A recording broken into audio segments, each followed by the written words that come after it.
Bismillahirrahmanirrahim. Assalamualaikum warahmatullahi wabarakatuh.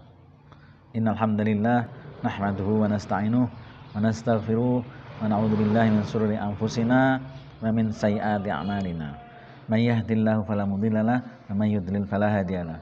Asyhadu an la ilaha illallah wahdahu la syarikalah wa asyhadu anna Muhammadan abduhu wa rasuluh la nabiyya ba'dah. Allahumma shalli wa sallim wa barik ala Muhammadin wa ala alihi wa sahbihi ajmain. Amma ba'du. Qala Allah Ta'ala fil Qur'anil Karim, a'udzu billahi minasyaitonir rajim. Bismillahirrahmanirrahim. Tabarakalladzi biyadihil mulku wa huwa 'ala kulli syai'in qadir. Alladzi khalaqal mauta wal hayata liyabluwakum ayyukum ahsanu amala wa huwal 'azizul ghafur. Jamaah pemirsa YouTube saya atau channel saya yang saya hormati dan juga pendengar. Pertama dan utama, marilah kita panjatkan puja dan puji syukur kehadirat Allah Subhanahu wa taala karena pada kesempatan pagi hari ini kita bisa bertemu meskipun lewat udara dalam rangka sama-sama belajar untuk mempelajari ilmu-ilmu Allah yang tertera di dalam Al-Qur'an maupun As-Sunnah. Shalawat serta salam semoga tetaplah junjungan kita Nabi Agung Muhammad sallallahu alaihi wasallam yang kita berusaha untuk mengikuti ajaran beliau semampu kita setelah kita belajar dan juga mengharap syafaatnya besok di yaumul qiyamah. Pada kesempatan kali ini saya tidak akan melanjutkan masalah keuniaan Al-Qur'an. Sebenarnya masih banyak keuniaan Al-Qur'an, namun untuk kali ini saya seling dulu dengan hal yang lain. Jamaah rahimakumullah, kita sering mendengar masalah cobaan. Dan saya dengan ambil judul cobaan itu apa? Orang menganggap cobaan itu adalah hal-hal yang tidak menyenangkan saja. Oh, saya baru dapat cobaan. Apa? Kehilangan uang, kehilangan ini itu. Oh, saya dapat. Terus kalau dapat kenikmatan misalnya untung besar atau itu dia bilang dapat rahmat, dapat rezeki, dapat anugerah. Nah, sekarang kita coba mengkaji dari Al-Qur'an, apa sih cobaan itu?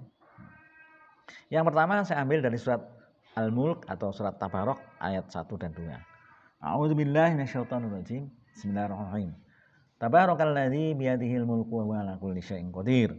Alladzi khalaqal mauta wal hayata liyabluwakum ayyukum ahsanu amala wa huwal 'azizul ghafur. Tabarakalladzi biyadihil mulku. Maksudnya Allah yang di tangannya lah segala kerajaan. Tabarakalladzi biyadihil mulku wa huwa 'ala kulli syai'in qadir. Dan di tangannya lah segala kekuasaan. Jadi ya, ini ayat yang pertama. Yang kedua, alladzi khalaqal mauta wal hayata liyabluwakum ayyukum ahsanu amala wa huwal azizul ghafur. Dialah Allah yang menciptakan maut dan hidup. Mati dan hidup ya, sama aja kalau. Alladzi khalaqal mauta wal hayata, kalau dalam bahasa Arab disebut mautnya dulu, tapi ini kalau terjemah kita ya hidup dan mati.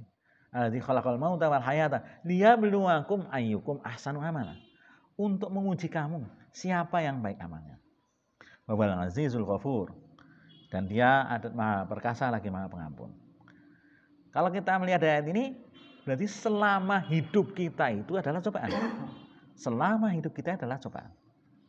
Nah, jadi cobaan itu bukan hal-hal yang tidak menyenangkan saja, tetapi juga hal-hal yang menyenangkan. Bahkan banyak orang yang lulus ketika diuji dengan hal-hal yang tidak menyenangkan, tapi tidak lulus. Dia tergelincir ketika diuji dengan hal yang menyenangkan. Contoh besar, Qarun. Dia sombong, dia kufur dengan nikmat Allah, meskipun dia diberi segudang nikmat. Nah ini. Nah, jadi sebenarnya selama hidup kita ini adalah cobaan.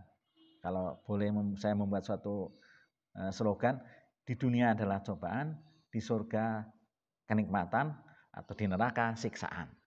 Jadi di dunia cobaan, di surga kenikmatan, dan di neraka siksaan. Nah, jadi tinggal bagaimana kita. Liyabluwakum, untuk menguji kamu. Liyabluwakum ayyukum ahsanu amala. Siapa yang lebih baik amalnya? Jamaah rahimakumullah.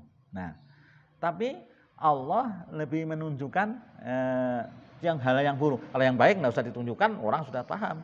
Dapat rezeki, dapat dihormati orang, dapat jabatan dan sebagainya.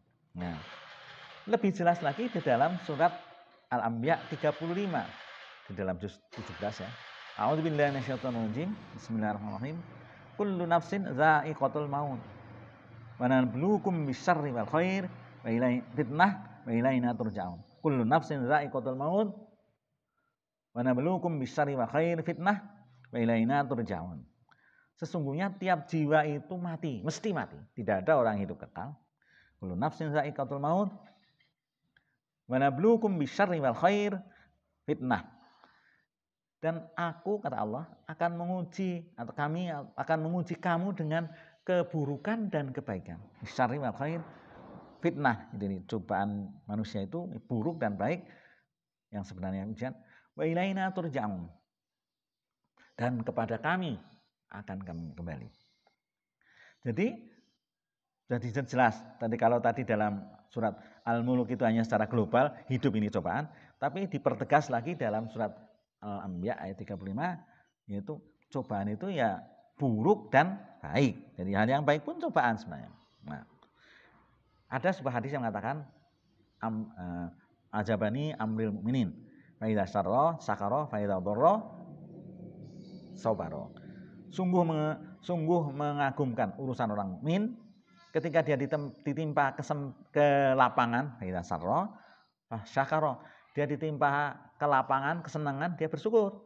Dan ketika dia ditimpa kesempitan, dia bersabar. Ini tidak ada orang lain, tidak ada kelompok lain yang seperti itu. Kata Nabi, tidak ada yang seperti itu selain kaum mukminin. Nah, itu tadi. Jadi cobaan itu sebenarnya selama hidup dan intinya susah dan senang adalah cobaan. Jadi selama ini persepsi banyak orang itu keliru. Lalu selanjutnya, untuk hal yang tidak menyenangkan itu lebih dirinci di dalam surat Al-Baqarah ayat 155. A'udzubillahi minasyaitonirrajim. Bismillahirrahmanirrahim. Wa lanabluwannakum bisyai'im minal khaufi wal ju' wa naqsi minal amwali wal anfusi was samarat wa basyiris shabirin. Dan sungguh aku akan menguji kamu sekalian, wa lanabluwannakum bisyai'in, sedikit ketakutan, kekhawatiran. Nah, khaufi wal ju', kelaparan. Manaksi minal amwal, dan juga kekurangan harta benda. Wal anfus, tekanan psikologis atau kehilangan orang-orang yang dicintai. Was samarat, dan juga kekurangan buah-buahan. Wabasyiris shabirin, dan bergembira orang-orang yang bersabar. Siapa orang yang bersabar ini? Nah, idza asabathum musibatun qalu inna lillahi wa inna ilaihi raji'un. Apabila dia menerima musibah apapun, sementara ini orang menganggap innalillahi wa inna ilaihi raji'un itu hanya untuk orang yang mati. Enggak, untuk semua hal yang tidak menyenangkan kita, setiap kita kehilangan sesuatu, itu katakan innalillahi wa inna ilaihi raji'un. Kehilangan uang bisa ucapkan innalillahi wa inna ilaihi raji'un dan seterusnya. Kemudian jadi cobaan itu tidak ada manusia yang tidak pernah merasa khawatir. Orang kaya khawatir, orang miskin khawatir, pejabat khawatir, rakyat jelata, semua orang khawatir. Mana belum misalnya minal wal ju', lapar, tidak ada orang yang terus kenyang terus enggak ada. Entah lapar itu segera bisa tertutup ataupun tidak. Naksi minal amwal, kehilangan atau kekurangan harta benda. Nah, perusahaan gede-gede bangkrut, itu termasuk nafsi minal amwal. Kita kehilangan uang 100.000, 200.000, sejuta, 2 juta karena ditipu orang dan sebagainya. Semuanya kekurangan. Naksi minal amwal, anfus, secara dicoba, secara kejiwaan, difitnah, dihina, dibully setelah sekarang dan sebagainya. Juga kehilangan orang yang kita cintai, itu so pasti. Kemudian al-anfusi was samarat, juga buah-buahan, ya, mungkin kita kekurangan buah-buahan atau mengalami paceklik. Mabasyiris shabirin, bergembira pada orang yang sabar. Lalu orang itu sadar, inna lillahi, jangankan mobil kita, jangankan uang kita, jangankan anak kita, jangankan apa saja. Inna, sesungguhnya kami, jadi yang bersangkutan, kalau saya, Anda ya Anda, lillahi, kepunyaan Allah, inna lillahi, kepunyaan Allah, wa inna ilaihi raji'un. Dan sesungguhnya kami akan kembali kepadanya. Ini. Nah, jamaah rahimakumullah, ini tadi jadi sekelumit apa itu cobaan, dan terutama yang ditunjukkan adalah cobaan-cobaan yang buruk itu apa. Yang secara garis besar itu ya tadi yang saya sebutkan 5 atau 4. Nah, sekarang bagaimana cara mengatasinya akan saya sampaikan pada episode yang akan datang. Itu bagaimana cara kita mengatasi atau mengatasi cobaan itu secara batin paling tidak membuat hati kita tidak terlalu sempit dan terlalu stres menghadapi cobaan itu. Mudah-mudahan bermanfaat. Barakallahu lakum fil Qur'anil Karim wa nafa'ani bi ayati malikil karim wa qur rabbi fir warhamta anta khairur rahimin. Rabbana zalamna anfusana wa illam taghfir lana la tarhamna lanakunanna minal khasirin. Rabbana atina fid dunya hasanah wa fil akhirati hasanah wa qina adzabannar. Subhana rabbika rabbil izzati amma yasifun. Wassalamu alal mursalin walhamdulillahi rabbil alamin. Assalamualaikum warahmatullahi wabarakatuh.